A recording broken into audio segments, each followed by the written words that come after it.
Police officers, cops of Reddit who solved paranormal cases getting calls because of paranormal disturbances. What actually happened?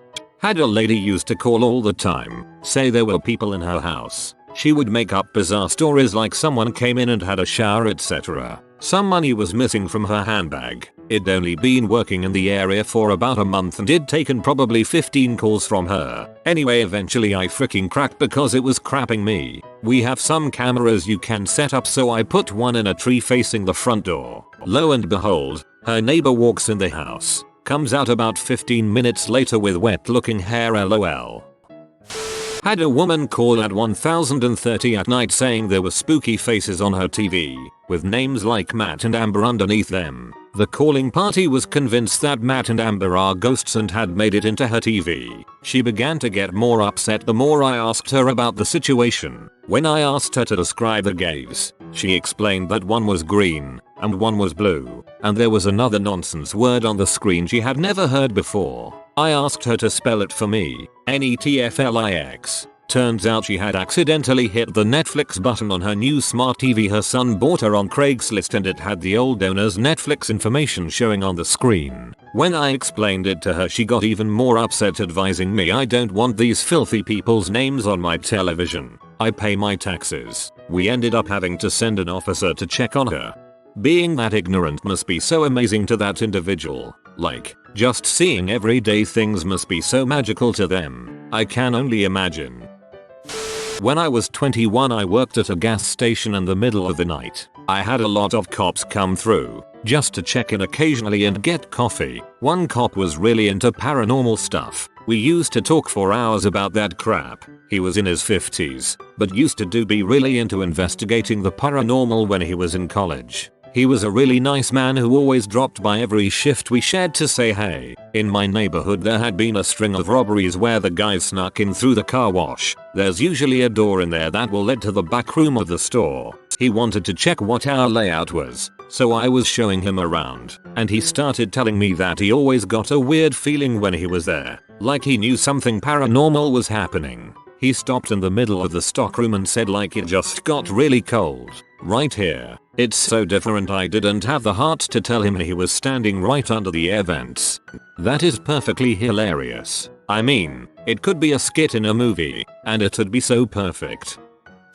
I was working in a call center for a major phone company. The guy sitting beside me got a call from an older woman who said there were little men climbing out of the wall receptacle. He asked if the men were wearing blue or green hats. The lady responded green excitedly, probably because someone finally knew what she was talking about. He then said, the green men are the responsibility of the utility company. Call them.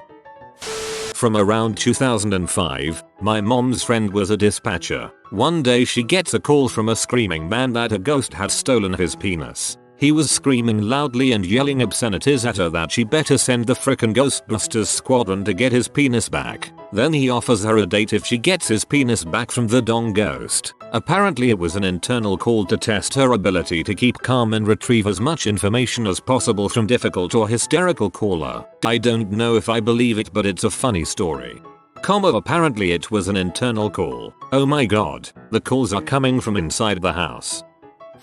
Current police officer once got called to a house. Guy said attic door was open and it was closed earlier. Also heard noises. Roommates confirmed. It later was revealed they watched a scary movie and agreed they had actually went up there earlier and forgot. Most of the paranormal calls are mental illness. Had a lady claiming she was followed from another state by a man, and the man dug a tunnel into her house and was writing words all over her apartment and body. Even alleged that while we were talking to her outside, her blinds moved upstairs. Of course nothing was written anywhere and there was no secret tunnel. Sister came over and told us that she recently started arthritis medicine and ever since she has been hallucinating. I worked for a guy on shift who had a legit story. When he was a younger patrol officer he got the urge to check this old cemetery where people were buried over 100 years ago and it's mostly abandoned and hidden. Well, he was driving down the dirt road and found a man who hung himself from a tree. Well, he radioed it in and long story short they cut the guy down and took him away and that was the end of the scene.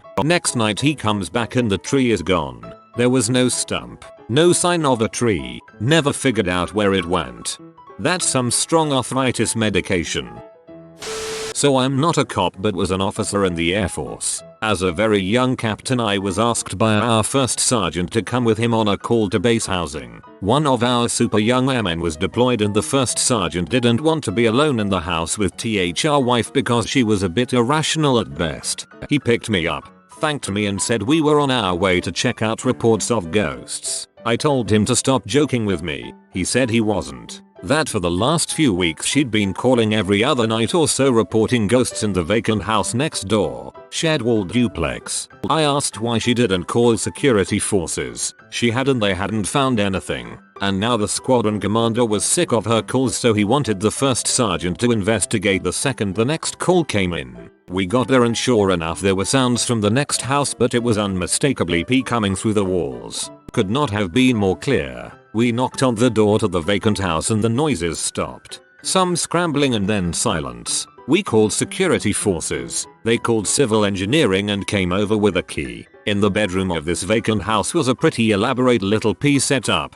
TV VCR combo, about a dozen tapes and a lawn chair. There was a pretty obvious escape route entry out the window into the woods. The SF guys followed the trail and found a civilian employee looking for his keys in the woods. After some light questioning he admitted it was him and was turned over to the local police. I don't know what came of him. We talked to the wife and tried to understand why she thought it was ghosts because obviously the problem would have been solved much sooner if she hadn't framed it as a crazy ghost encounter. She told us she'd seen ghosts since she was little and that's what they always sounded like. So yeah.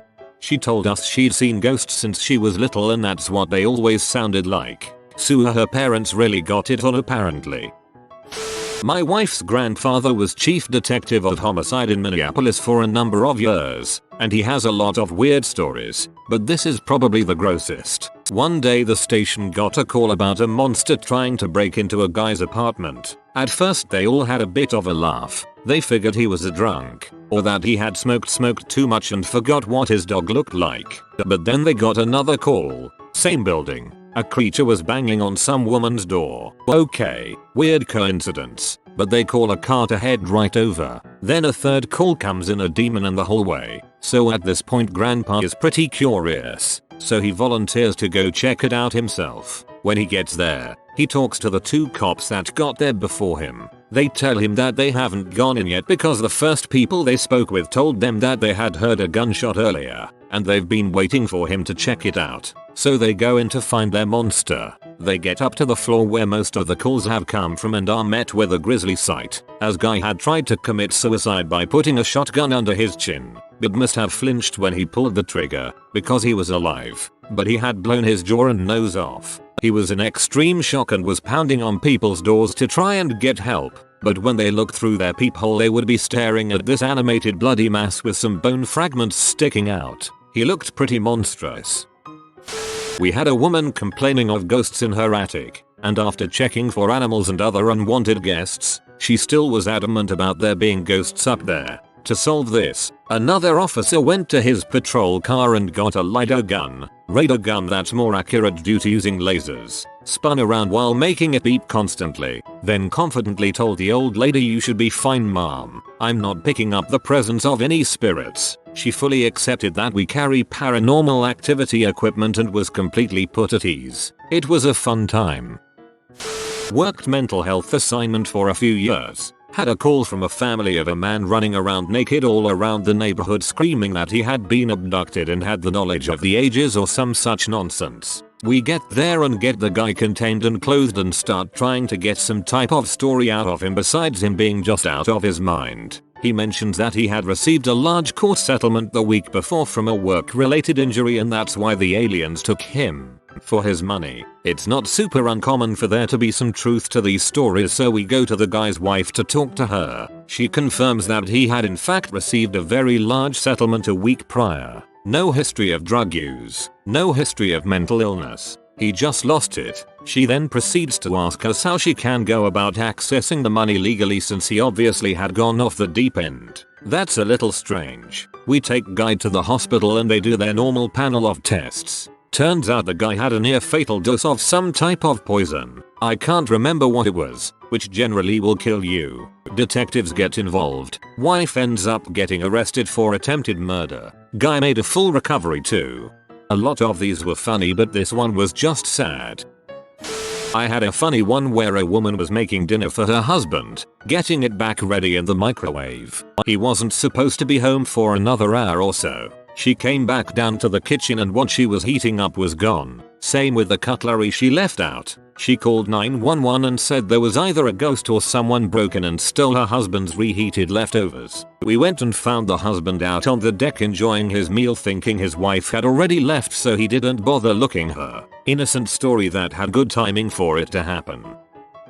I was dispatched to a report of a woman who claimed that there was a flying saucer hovering near her house. I query our database and she had no previous history of delusions or mental health issues. I head on over. It's in the affluent part of town. I walk over and talk to the woman. It's about midnight at this point. She seems totally normal and tells me she must be going crazy, but there was a giant flying saucer. She points in the direction and I agree to check it out. I'm driving towards the area, which is totally remote with a mix of forests and farmland on the outskirts of town. I suddenly see this blinding light in the sky. I look up and guess what I see? A flying freaking saucer with all its lights on full blast. So there I am in my cruiser thinking what the frick, and then I see it. The UFO is suspended by a crane and they were filming a movie. I took some law enforcement classes in college and one of my teachers, who was a retired cop, woke up in the middle of the night and thought his wife was walking around his house. He looks off into the end of his bed and tells his wife, "WTF are you doing? Get back in bed." She turns to him, says, "I am in bed." Turns out that someone broke into his house and was watching him sleep or was going to rob him. He grabbed his gun and chased him away. That is really scary. We once received a report of either a fox or a werewolf standing a busy street corner in town. Tragically, neither was found. An uncle of mine is a retired sergeant with a large sheriff's office. In retirement he took up bodyguard work. Ended up working for a lady who came from big money. Anyway, he and my aunt live on her property in a fully furnished home and protect her from aliens. I crap you not. She is terrified of being abducted. Makes no claim to have even seen aliens. However, it's her number one fear, and since she has the resources, she pays for round-the-clock protection. Apparently she is a very warm and kind woman who in most aspects of life is fairly balanced. Needless to say, my uncle has so far enjoyed his retirement. Man, I could totally go into the protection from aliens field. So far I have 100% success rate. No abductions have happened while I'm around.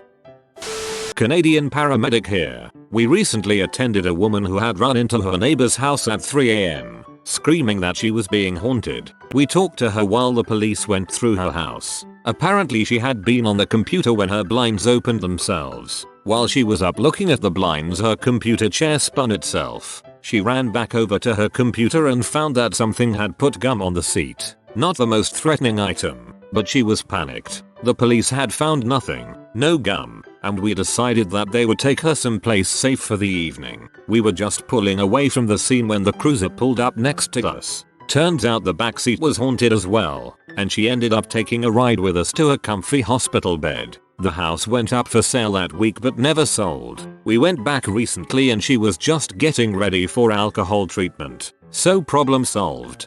For a second I forgot what a paramedic was and thought you claimed to be a paranormal medic.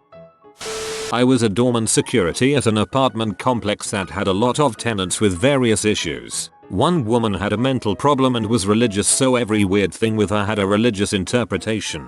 Her symptoms manifested mainly when she went off her medications right before she was due to be re-evaluated for her government assistance. She had done things like cut all her walls and floors with knives because the neighbors were casting spells at her through her walls and floor. One night she came to me to report that she was in the elevator and Satan put his tail up her ass and now she was possessed with demons. Now the problem is that there was a real possibility that she had been actually raped and she interpreted that Satan had done it. So after checking the elevator and verifying details of the story, it came to be that she believed the actual Satan had put his actual tail in her ass and it was not someone actually assaulting her. An ambulance was called to deal with this demonic possession. 2 cops show up. One was acting bored and did not want to deal with this, while the other was talking to her as if he believed in her demons and was basically just keeping her going on and on with her delusions. The ambulance crew shows up and take her vitals and check for demons, and they say they want to take her to Jewish hospital. She says she wants to go to Baptist hospital. This argument went back and forth until finally one of the crew says, "If you are possessed by demons, we have to take you to Jewish." The Jews know all about expelling demons, but the Baptists don't know anything about them. At that point she hops up on the gurney and says, "Okay, let's go."